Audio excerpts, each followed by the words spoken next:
Good morning. আজকে আলোর কিচেনে রান্না হবে মাটন বিরিয়ানি। আজ সানডে।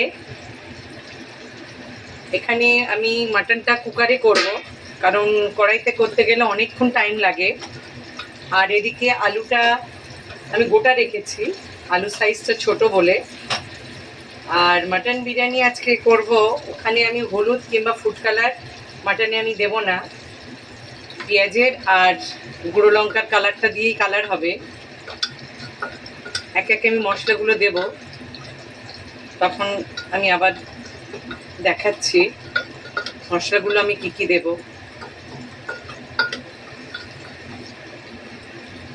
আমি কিন্তু এখানে দইও দিইনি, আজকে খোয়া ক্ষীরও নেই, আমি একদম প্লেন সিম্পলভাবেই করব।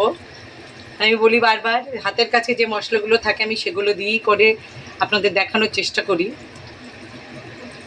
পেঁয়াজ আমার লাল হয়ে এসছে, এটার মধ্যে দেব রসুন, আদা, নুন, গুঁড়ো লঙ্কা, একটু চিনি আর বিরিয়ানির মশলা। এই কটাই মশলা আমি মাটনে দেব। এদিকে আলুটাও লাল হয়ে এসছে, এটার মধ্যে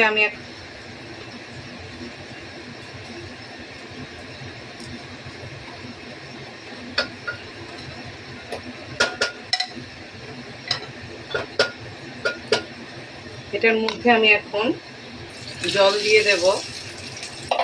জল দিয়ে, নুন তো দেয়াই ছিল,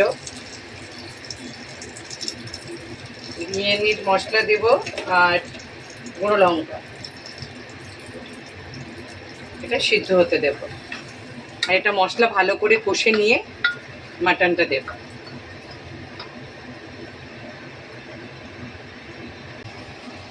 মাটনটা আমি দিয়ে দিয়েছি। এই যতক্ষণ হাই ফ্লেমে আমি এটা কষবো, এর জলটা যতক্ষণ না শুকাবে, কারণ এটা স্লোতে দেব না, স্লোতে দিলে অনেকটাই জল বেরিয়ে আসবে, সেটা আবার অসুবিধা হবে। আমি এই প্রথম জলটা একদম হাই ফ্লেমেই শুকিয়ে নেব, তারপরে জল দিয়ে আমি এটাকে সিটি মারব। আর অনেকেই মাটন খান না, মানে মাটন মাটন গন্ধ লাগে, তো আমি এর মধ্যে, আমিও খেতে পারতাম না, আমি এর মধ্যে ভিনিগার আর লবণ দিয়ে 20-25 মিনিট আমি রেখে দিই, জল, লবণ আর ভিনিগার। তারপরে এটা ধুলে অনেকটা চলে যায় গন্ধটা। আর আমি আবার থ্যাংক ইউ বলতে চাই আমার ফেসবুক, ইউটিউবের বন্ধুদের। আপনারা দেখেন বলেই আমার ভালো লাগে রান্না করতে। আর দেখবেন আমি যে পদ্ধতিতে রান্না করছি, কম মশলাতে অনেক ভালো টেস্ট হয়। সবসময় যে অনেক মশলা দিয়ে রান্না করলে ভালো হয় সেটা না, কম মশলাতেও অনেক ভালো রান্না হয়।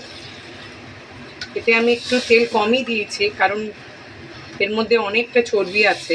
কালকে এর থেকে সলিড কিছু নিয়ে মাটন কষা আলু দিয়ে করেছিলাম, ওই জন্য আজ একটু তেল কম দিয়েছি, কারণ অনেকটা তেল হয়তো এর থেকে চর্বি থেকে বেরিয়ে আসবে।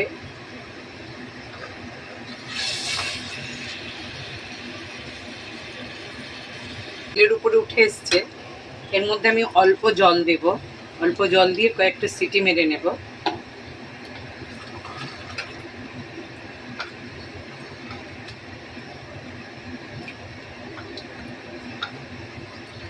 এদিকে আলুটাও হয়ে এসছে, জল প্রায় শুকিয়ে এসছে।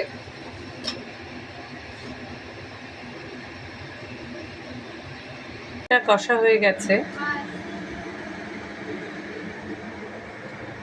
বেরেস্তা বানিয়ে নিয়েছি, সাদা তেল আর ঘি মিলিয়ে নিয়েছি, ডেলিকার খাবার, যার জন্য সাদা তেলটা একটু বেশি দিয়েছি।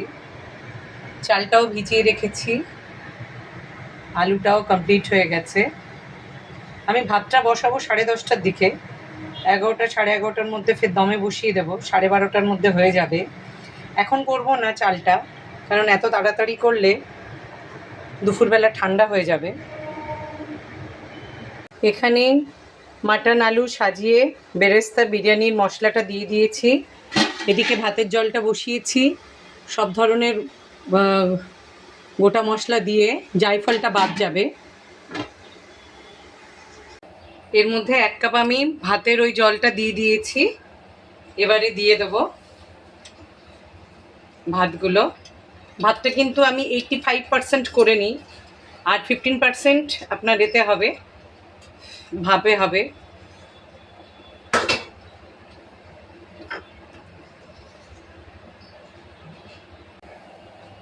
ভাতের মধ্যে দেব দুধ আর ঘি, সাদা তেল যেটা আমি বেরেস্তা করেছিলাম সেটা দিয়ে দেব।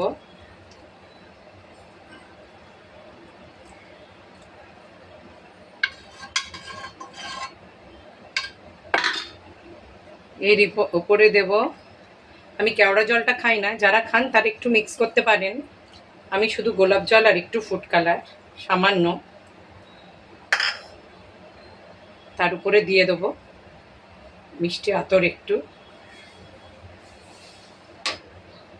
এবার আমি এটা ভালো করে ঢেকে দেব। প্রথম 5 মিনিট আমি হাই ফ্লেমে রাখবো, তারপরে ছোট আঁচে 45 মিনিট রাখবো। আমার যেহেতু এটা মোটা কড়াই, আপনাদের যারা পাতলা হাঁড়ি কিংবা কড়াইতে করবেন তারা কিন্তু নিচে একটা তাওয়া দিয়ে দেবেন। আর আমার মনে হয় ডাল ভাত 2-3টে তরকারি না করে বিরিয়ানি করা অনেক ইজি। বাজে 11:15, আমি দমে বসিয়েছি ছোট চুলোটায় একদম স্লো করে। মোটামুটি 11:15 নাগাদ আমার বিরিয়ানিটা কমপ্লিট হয়ে যাবে।